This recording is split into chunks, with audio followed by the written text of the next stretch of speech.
We recently had a hard frost and had a ton of green tomatoes that didn't get a chance to ripen. I've made a ton of salsa verde. Now I'm going to try something new today.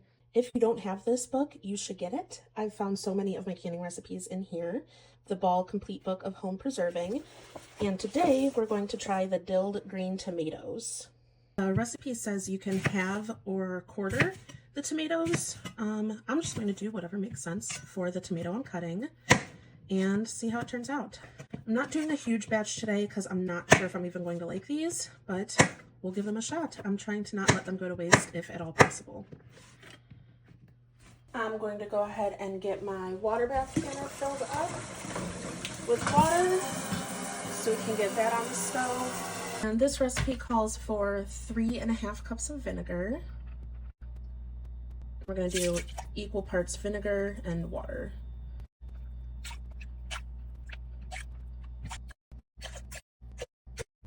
I do not remember how many I put, but we're going to call that good.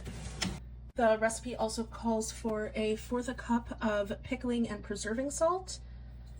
I've used just regular kosher salt. I've used pickling salt. I've done research to figure out if one's better than the other and why.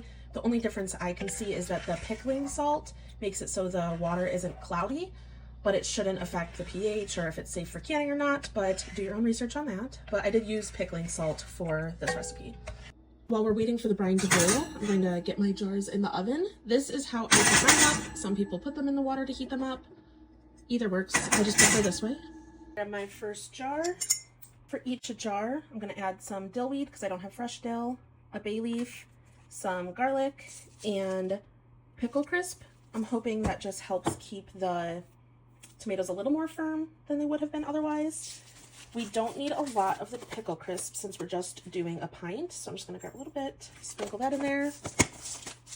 I'm sure there's a measurement I'm supposed to use, but a pinch will do. I'm going to add about 2 teaspoons for each jar, which feels like a lot, but that's what the recipe says. And 1 bay leaf. Oh, I almost forgot the garlic. Can't forget the garlic. Then we're going to pack it with tomatoes.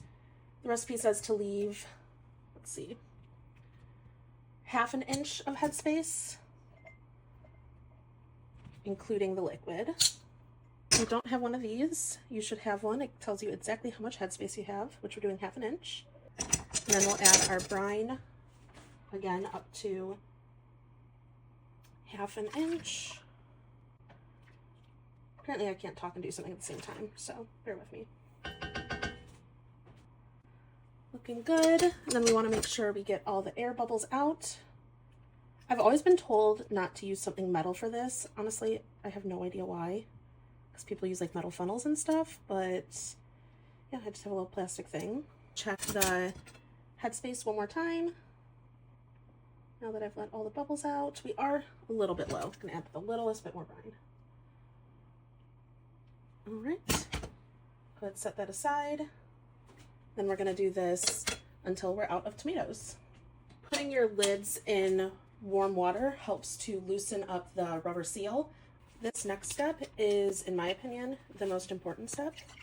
Not that you can can without any of these steps safely, but you want to wipe the rims of each jar with vinegar. This will get off any stickiness, saltiness, whatever it is that might have got on the rim while you were filling them, and will prevent a tight seal. So do not skip this step.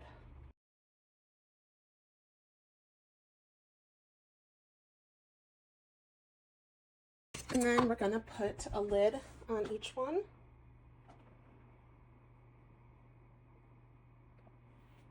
Some people do it with their hands. I do it with one of these magnetic things,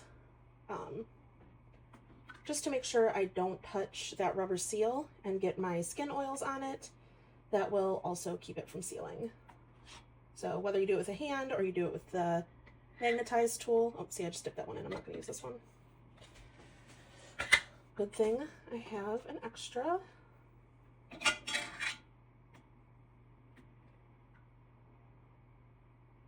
But again, whether you use the magnet or your fingers, just make sure you do not touch that seal. And then we're going to screw on our bands fingertip tight. So basically spin it until you meet resistance without fully gripping the jar.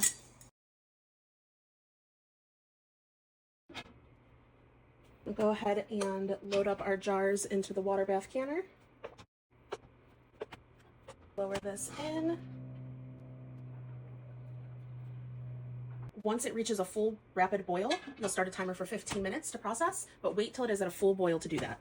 So after 15 minutes, you want to take the lid off, turn off the heat, and just let it sit for another 5 minutes, cool down some, and then you'll take everything out. After the 5 minutes is up, you'll take out each jar. Don't tilt it or anything, leave it just as it is, even if there's some water on the top. And you'll put it on a towel on the counter flat. You don't want to put it right on the counter. The coldness of the counter could affect the heat of the jar and make it explode. Sounds a little dramatic, but better safe than sorry. And there you have it, 6 jars of dill tomatoes. You want to leave them here for 24 hours. After that, wash them, take the rims off, and put them wherever you store your canned goods.